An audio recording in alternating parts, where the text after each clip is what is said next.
Welcome to Keep the Faith Ministry News. Legislation introduced in the Victorian government today could see Christians hit with heavy fines and lengthy jail times for attempting to convert LGBTQ people to Christianity or teaching certain portions of the Bible.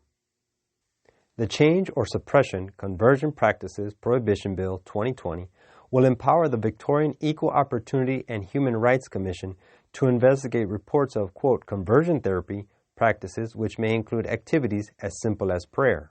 In a report released with the legislation, the government quoted an anonymous, quote, survivor who said he had suffered mentally, physically, and spiritually after attending a prayer session with a small group of Christians associated with a church in New South Wales.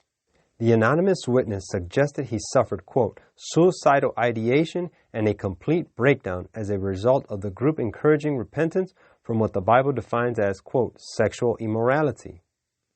According to The Guardian, practitioners of conversion therapy seeking to change someone's sexuality or gender identity and found to have caused serious injury could face up to 10 years jail under the criminal sanctions proposed in the legislation. Those who try to avoid the law in Victoria by sending people to conversion therapy out of the state would also face criminal sanctions and fines to a maximum of close to $10,000. Former homosexual Ken Williams, now co-founder of Equipped to Love, has opposed similar legislation in the United States, saying not only does it deny his experience and others like him, but it also removes the rights of others to even question their sexuality.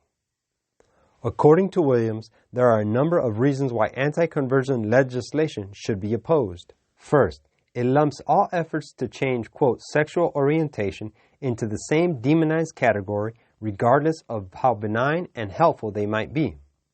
Williams uses the example of a 12-year-old boy who believes he is a female after being sexually assaulted for years.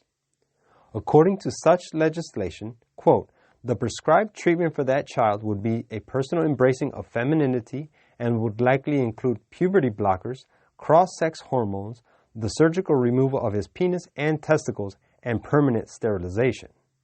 Quote, should this child not be afforded a right to explore potential causes of his gender confusion and potential pathways that might allow him to reintegrate with his biological birth sex?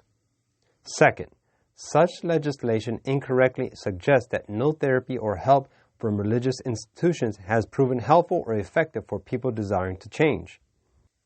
According to Williams, quote, last year when California proposed a bill which would have banned therapy from those desiring to leave homosexuality, people came out of the woodworks to oppose it. And as a result, we know hundreds of people from across the country and around the world who were dramatically helped by religious groups and therapists. Third, such legislation blames therapists and religious groups alone for high rates of depression and suicide among LGBTQ people, despite the fact that countless individuals have credited therapists and religious groups for lifting them out of their struggles and easing their suicidal tendencies. And fourth, such legislation elevates government ideology above an individual's rights to religious freedom. Williams notes that under anti-conversion laws, quote, individuals, leaders, and even therapists and religious institutions are commanded to embrace homosexuality as something to be applauded, given no thought to potential ramification to a person's spouse, children, or to a person whose own religious or personal convictions do not align with that ideology. Victoria's Attorney General, Jill Hennessy, said of the new legislation, quote, we're sending a clear message. No one is broken because of their sexuality or gender identity.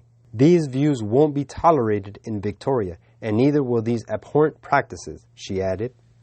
Victorian Premier Dan Andrews has been preaching this message for years. In 2018, the Premier said converting LGBTQ people would not be tolerated in Victoria, suggesting instead that it is the Christians who, quote, need fixing. Quote, likewise also as it was in the days of Lot. They did eat, they drank, they bought, they sold, they planted, they builded.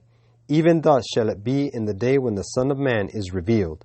Luke 17:28 and 30. This is Keep the Faith Ministry News. Thank you for watching.